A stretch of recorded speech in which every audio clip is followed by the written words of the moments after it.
Assim diz o Senhor: amanhã, por volta desta hora, na porta de Samaria, tanto um seá de farinha como 2 seás de cevada serão vendidos por 1 siclo de prata. 2 Reis, capítulo 7, versículo 1.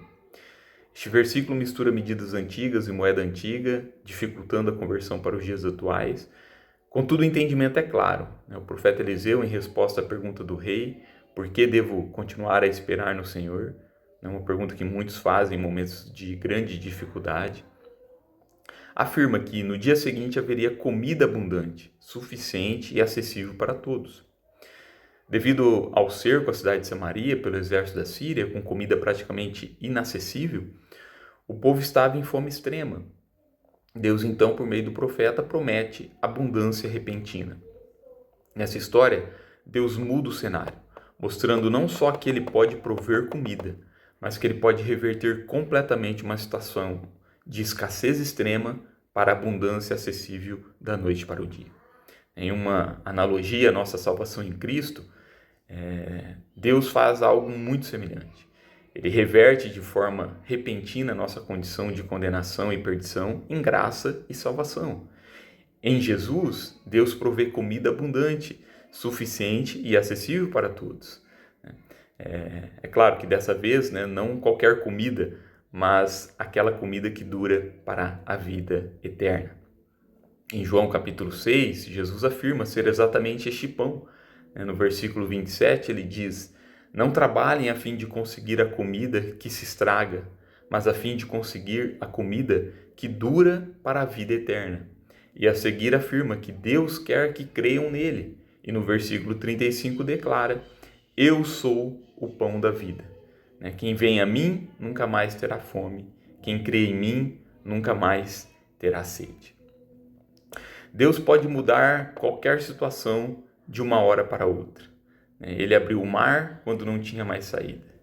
Ele fez sair água da rocha quando não havia água. Ele proveu comida quando não havia alimento.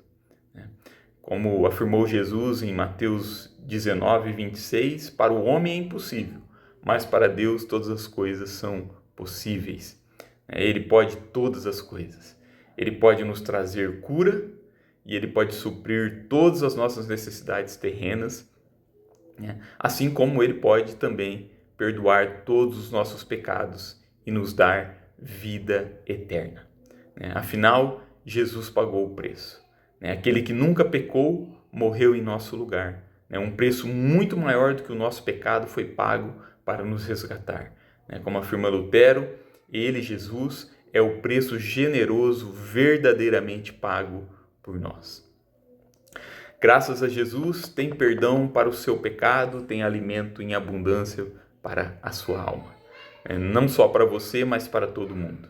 Assim como Deus providencia comida abundante para salvar Samaria da fome naquela ocasião, Ele, hoje, nesse tempo, em Cristo, Ele envia alimento espiritual para salvar todo o mundo.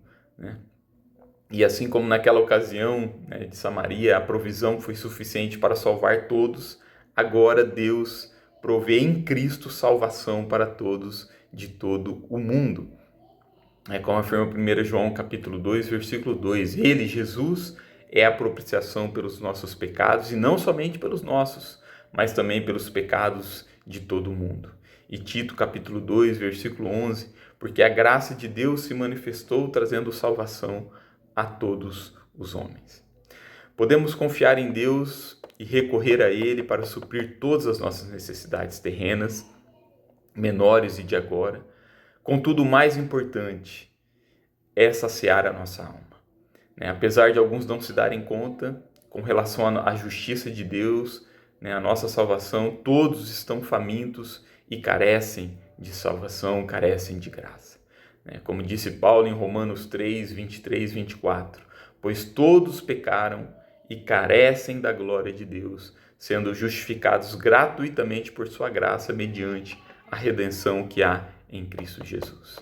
Em Jesus tem graça abundante, acessível e suficiente para salvar todos os homens. Mas a incredulidade impede as pessoas de se saciar dela.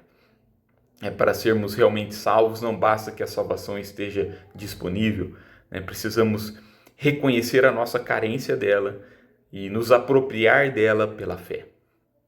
Afinal, nos alimentamos de Jesus crendo nele, né? Como afirma João capítulo 3, versículo 16, porque Deus amou tanto o mundo que deu o seu Filho unigênito para que todo aquele que crê não pereça, mas tenha a vida eterna, né? Para que todo aquele que nele crê tenha a vida eterna. Deus disse por meio do profeta que no outro dia a fome em Samaria acabaria, e acabou. Deus disse que todos que creem em Jesus são perdoados de seus pecados e recebem a vida eterna, que assim como Jesus venceu a morte, nós também venceremos por meio da fé nele, e assim vai acontecer, porque Deus cumpre a sua palavra. Como afirmou o autor de Hebreus capítulo 6, versículo 18, é impossível que Deus minta. Portanto, precisamos reconhecer a nossa carência espiritual, crer em Cristo, acreditar nele, porque nele tem graça abundante, tem comida espiritual acessível e suficiente para matar a nossa fome e de todo o mundo. Que Deus te abençoe com graça e paz, em nome de Jesus. Amém.